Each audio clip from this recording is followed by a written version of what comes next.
بے اولاد جوڑے بیچارے، وہ ان کے گھر بچنے مشکل ہو جاتے ہیں۔ 3 باداموں کی گریاں لیں، تینوں گریوں کے اوپر 1100 پڑھیں یا جبار ہو۔ استغفر اللہ العظیم، اس کو اتنا پڑھیں کہ بے قرار ہو جائیں، کیونکہ وہ بے قرار دل کی دعا سنتا ہے۔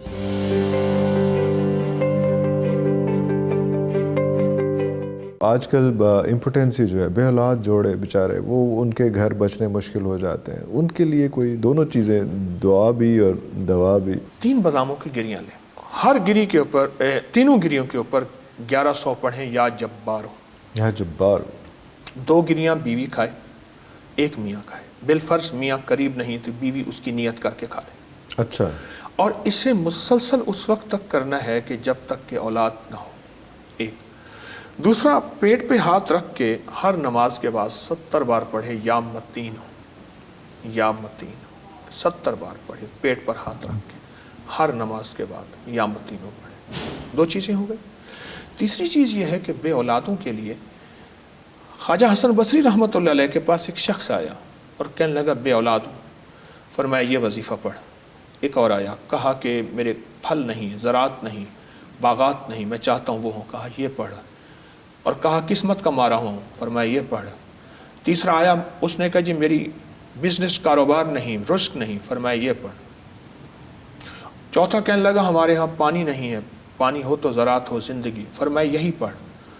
اچھا، سب کو بتاتے گئے، خادم ساتھ بیٹھا تھا، سب کو ایک ہی چیز بتائی، ایک ہی وظیفہ۔ اچھا۔ خادم ساتھ بیٹھا تھا تو کہنے لگا حضرت کون سی ایسی چیز ہے جو آپ نے بتایا؟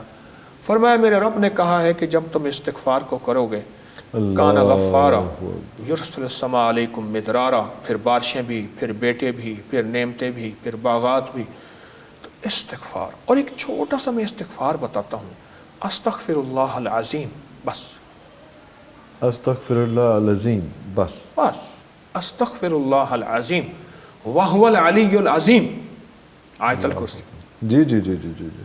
استغفر اللہ العظیم، اس کو اتنا پڑھیں کہ بے قرار ہو جائیں، کیونکہ وہ بے قرار دل کی دعا سنتا ہے۔ ارے اللہ اکبر، اللہ اکبر۔ مظلوم کے پاس وہ مسلم ہے یا غیر مسلم ہے، کوئی اسم اعظم نہیں دیا ہوا ہوتا کسی بابے نے، اور دل کی کیفیتوں سے نکلی چیز عرش کو ہلا دیتی۔ تو یہ بے قرار ہو کے پڑھے، سارا دن وضو بے وضو، اٹھتے بیٹھتے، میاں بیوی، ماں بیٹی بہن، گھر کے فرد، استغفر اللہ العظیم۔ اور ایک تجربے کی بات بتاؤں، مجھے ابھی ایک بابا جی ملے، میں سندھ میں تھا، وہ فوت ہوئے، ایک بزرگ، ان کے 13 بیٹے اور 13 بیٹیاں ہیں۔ ارے اللہ، یہ میں اسی ہفتے گیا ہوں، میرا سندھ کا سفر تھا۔ 13 بیٹے 13 بیٹیاں ہیں، ابھی فوت ہوئے ہیں اسی مہینے۔ تو میں ان کے بارے میں پوچھا کہ اللہ نے اتنے بیٹے اور بیٹیاں کیوں دی؟ کسی مجھے بزرگ نے بتایا، ایک سندھ میں ایک بہت بڑی دربار خانقاہ ہے، درگاہ ہے، حالیجی شریف، سائیں عبدالصمد صاحب بھی فوت ہوئے، سائیں بہت بڑے پیر تھے، قادری راشدی سلسلے کے۔ ارے اللہ، تو پتہ چلا کہ وہ استغفار بہت کرتے تھے۔ 13 بیٹے ہیں، 13 بیٹے ہیں، استغفار بہت کرتے تھے۔ اور یہ جو استغفار میں نے، کئی استغفار ہیں جو میں نے مختصر جامع لاجواب بتایا ہے، وہ ہے استغفر اللہ العظیم، استغفر اللہ العظیم۔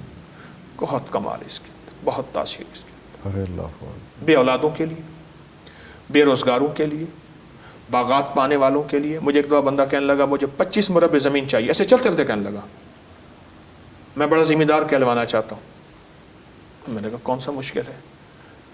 کہنے لگا بابا جی مذاق کر رہے ہیں۔ نہیں مذاق نہیں کر رہا، میرے لیے ناممکن ہے، اس کریم کے لیے ناممکن تو نہیں ہے۔ میں نے کہا استغفار کر، استغفر اللہ العظیم۔ اچھا، تھا کوئی دیوانہ پاگل تھا، مجھے بھول گیا، بڑے عرصے کے بعد ملا تو مجھے خیال آیا وہی 25 مربع والا ہے، ایسے جی خیال آیا۔ تو میں نے اس سے پوچھا کیا حال ہے؟ کہہ رہا ابھی 27.5 ہو گئے ہیں۔ ارے 25 سے اوپر نکل گئے ہیں، ارے واہ۔ میں نے کہا کیسے پڑھا؟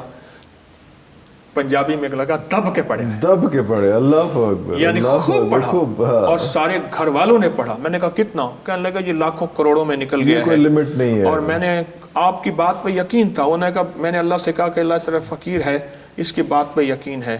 میں نے استغفر اللہ العظیم پڑھا۔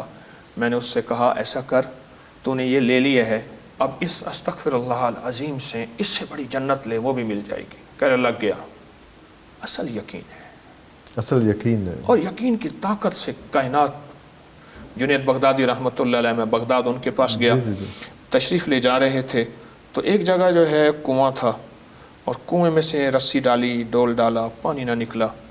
تو ایک بچی دور سے دیکھتی آئی, یہ ایک اور درویش کا بھی ہے, شیخ جنہوں نے دلائل الخیرات لکھی ہے ان کا بھی. تو اس نے آ کے ایسے لعاب ڈالا اور پانی اور انہوں نے پیا. تو پوچھا یہ کیا ہے؟ کہا یقین. میرے پاس جو اسم ہے, میں نے اپنے مرشد سے ایک دفعہ پوچھا, میں حضرت کو اسم اعظم فرما دیجیے. حضرت نے مجھے فرما دیا, یہ پڑھا کر. کچھ عرصے بعد پھر پوچھا, خاموش رہے, پھر پوچھا, خاموش رہے. ایک دفعہ پوچھا تو جلال میں آ کے فرمایا طارق یقین اعظم اسم اعظم ہے. ارے اللہ اکبر, یقین اعظم اسم اعظم ہے.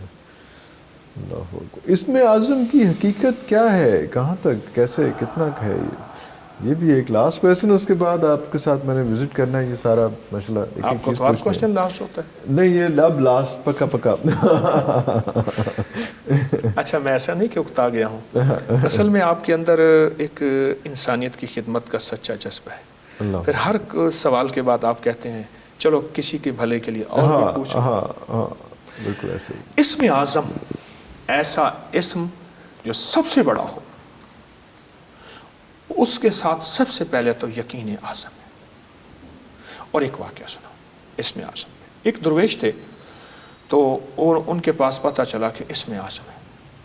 بندہ لمبے سفر کرتے کرتے, گھوڑوں اونٹوں خچروں کا سفر ہوتا تھا, پیدل کا, وہاں پہنچا اور حضرت کی خدمت میں رہا. حضرت اسم اعظم سیکھنے آیا ہوں. کئی سال حضرت کی خدمت میں رہا, کئی سال. بالکل صحیح. جب یہ دیکھا نا اس کی بےتابی بڑھ گئی ہے, تو آپ نے ایک برتن دیا ڈھکا ہوا, تو فرمایا دیکھو یہ میرے فلاں دوست ہیں, اس کو باندھا وغیرہ نہیں, اس کا ڈھکنا نہ اٹھانا, ان کو دے کے آنا. اور پھر کہا دیکھ خیال کر اس کا ڈھکنا نہیں اٹھانا. اس نے کہا حضرت ٹھیک ہے. راستے میں کہنے لگا ہے کیا اس میں چیز؟ ہاں کیوریوسٹی تو ہوتی ہے نا, پھر ڈھکنا اٹھا کے دیکھ لوں. حضرت کو کیا پتا چلے گا. ڈھکنا اٹھایا تھا, چھوٹا سا چوہا تھا, پھدک کے بھاگ گیا. اوئے, لگا یہ عجیب بات ہے, میرے ساتھ کیا ہوا, پکڑ کے لاؤں گا کیسے, کیا کروں. خیر حضرت کو بتایا تو فرمایا چھوٹے چوہے کا تو سنبھال نہیں سکا, اسم اعظم کو کیسے سنبھالے گا؟ اگر میں تجھے اسم اعظم دے دیا, کسی کے بارے میں بولے گا وہ ہو جائے گا, برباد کر دے گا. پھر اس کا اصرار بڑھا, پھر بڑھا. بڑے عرصے کے بعد فرمایا اچھا چلو ٹھیک ہے, تو جانا شہر کے دروازے پہ. شہر کے دروازے ہوتے تھے جیسے لاہور 13-14 دروازے, شہر کے دروازے پہ جا, اور وہاں ایک تجھے منظر نظر آئے گا ایک بابا جی کا, وہ دیکھنا پھر آ کے بتانا.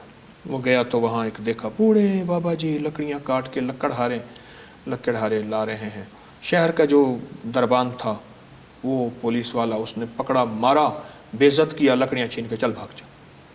بڑا غصہ ہے, غریب کے بچوں کی روٹی تھی, مزدور تھا, مانگنے والا نہیں تھا. اگر اسم اعظم اگر ہوتا نا تو اس کی طبیعت ٹھیک کر دیتا, برباد کر دیتا. حضرت کی خدمت میں حاضر ہوا تو حضرت نے پوچھا ہاں بھائی کیا دیکھا؟ انہوں نے حضرت وہ ایسے ایسے دیکھا. تو فرمایا اسی بابے نے مجھے اسم اعظم سکھایا تھا. جب اسم اعظم دیتے ہیں تو برتن اور ظرف بھی بڑا ہو جاتا ہے. ایک تو یہ بات ہے. دوسرا, ہماری بہت طاقتور کتابوں میں, پرانی کتابوں میں لکھا ہے کہ حضرت سلیمان علیہ السلام کی حکومت ہواؤں پہ, فضاؤں پہ, جنات پہ, پرندوں پہ, انسانوں پہ, ان کا سونے کا تخت اڑتا تھا, اس پہ 70,000 انسان, 70,000 جو ہے وہ جنات اور مخلوق ہوتی تھی. تو کہا ان کے پاس کیا حرف تھا, وہ حرف بتانے لگا ہوں. عربی زبان میں, قرآنی زبان میں وہ حرف ہے یا حیو یا قیوم. عبرانی سریانی زبانوں میں نے یہ حضرت ذوالکفل کی مزار پہ دیکھا.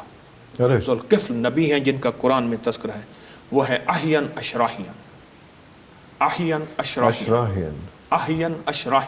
یہ عبرانی زبان میں, عبرانی زبان جو مٹ چکی.